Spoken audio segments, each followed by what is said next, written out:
I'm with Martin from Rebel Technology at Superbooth. We're going to have a look at some of the products.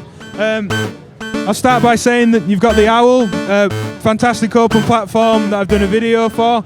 There's some new developments and patches for the Owl. I'll let Martin run down those. Yeah, so we got quite a lot of new stuff here. We've got obviously new patches for the Owl.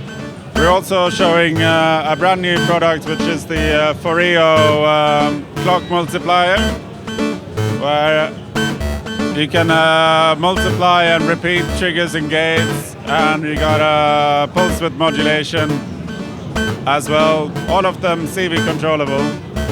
And then basically in the first rack here, we're showing all our current products, present products, and then we've also brought along a few prototypes. So up on this shelf here we have the future. So one of the exciting new things is that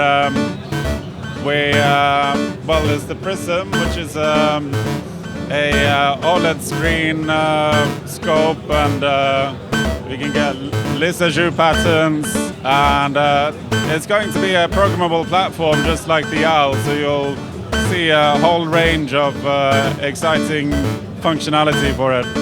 So I'll be able to do much more than just the scope.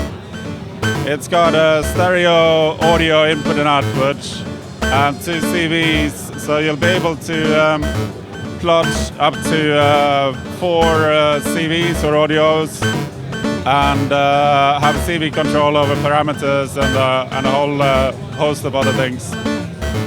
At the moment we're sequencing something, a little sequence running with using Lemur and the Open Sound module. The Open Sound module receives OSC messages over Wi-Fi, and it's got 2 CV outputs and 2 gate outputs, and 2 CV in and 2 gate ins that we're not using at the moment. Now, it's great for sequencing simple things, but sometimes you want more CVs. So we're making this expander, which will offer another 16 connections. And what's unique about this is that the connections can be configured to be either inputs or outputs, both triggers and CVs, and you can have 0 to 10 volt voltage range or plus minus 5 volt voltage range.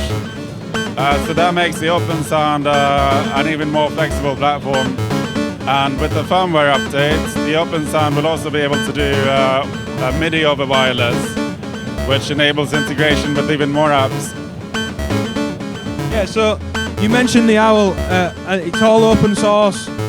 Is it completely open platform? I mean, who's working on this sort of stuff? Just users? Are you adding new patches to the Owl yourself as well? Yeah, I'm adding patches, and added a few fun ones recently, a Byte Beats patch, and I don't know if I can show you maybe quickly a little patch that makes video game sounds, which is always fun, right? So if I patch this in here, I don't know how much of this you're hearing, but you can basically select the type of video game sound that you want, and then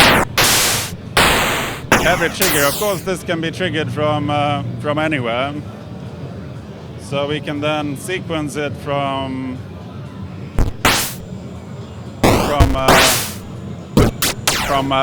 anything. So that's quite a fun little patch. And the plan for the future here is to combine. I'll just turn that down. So we're combining all of these new products together with the Owl and the Open Sound. They'll be connected to each other on a digital bus, so that you'll be able to have a direct wireless connection between the Owl and an app on your tablet or phone. So people might have noticed you've got some branded cases. Are they going to be available? Yeah, we're doing, at the moment they're made to order, but we're going to put out a range of cases with and without power supplies integrated. And you might have a look at the little case on the right here as well, which we call the.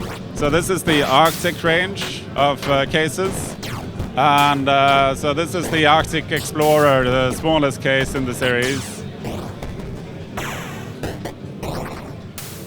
Brilliant. And then final thing, because there's a nice association into me with the DivKid and Modular podcast things, you've got Rebel Technology t-shirts through Synthpatcher, I believe.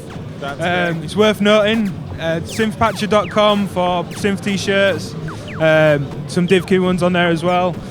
So I'll say thank you, Martin, for letting us check out the stuff. Thanks for the rundown. Thanks, man.